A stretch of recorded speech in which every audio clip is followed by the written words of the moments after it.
கூடலூர் தனியார் பள்ளியின் பொன்விழா ஆண்டு நிகழ்ச்சியில் ராகுல் காந்தி கலந்து கொண்டிருக்கிறார். நேரலை காட்சிகளை பார்க்கலாம். கூடுதல் விவரங்களோடு இணைகிறார் செய்தியாளர் ஐயாச்சாமி. ஐயாச்சாமி, விவரங்கள்.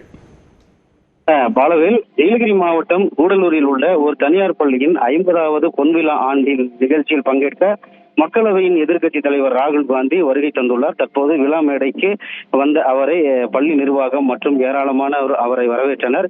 தற்போது இந்த விழா மேடையில் பள்ளியின் சார்பில் இறை வாழ்த்து பாடிக்கொண்டிருக்கும் நிகழ்ச்சி தற்போது கலந்து கொண்டிருக்கிறார். இந்த பகுதியில் தற்போது கூடலூரில் லேசான மழை பெய்தாலும் மழையிலும் தற்பொழுது ராகுல் காந்தி அவர்கள் மேடையில் நின்றவாறு இந்த கடவுள் வாழ்த்துக்கு எல்லோரும் எழுந்து நின்று அந்த பாடலுக்கு நின்றிருக்கின்றனர். அடுத்ததாகவும் தொடர்ந்து அடுத்தடுத்த நிகழ்ச்சிகள் நடைபெறுகிறது. குறிப்பாக பள்ளி மாணவர்களின் கலை நிகழ்ச்சிகள் என அனைத்தும் நடைபெற உள்ளது. மேடையில் திமுக கட்சியின் நீலகிரி பாராளுமன்ற உறுப்பினர் ராசா, கூடலூர் சட்டமன்ற உறுப்பினர் பொன் ஜெயசீலன் உட்பட அனைவரும் பள்ளி நிர்வாகத்தினரும் மேடையில் இருக்கின்றனர். ஏராளமான பொதுமக்கள் மழையில் நனைந்தவாறு குடைகளை பிடித்தவாறு தற்போது நிகழ்ச்சியை பார்த்து வருகின்றனர். தொடர்ந்து அடுத்தடுத்த நிகழ்ச்சிகள் நடைபெற உள்ளதால் அதன் பின்பு ராகுல் காந்தி உரையாற்ற உள்ளார். பாலவேல்.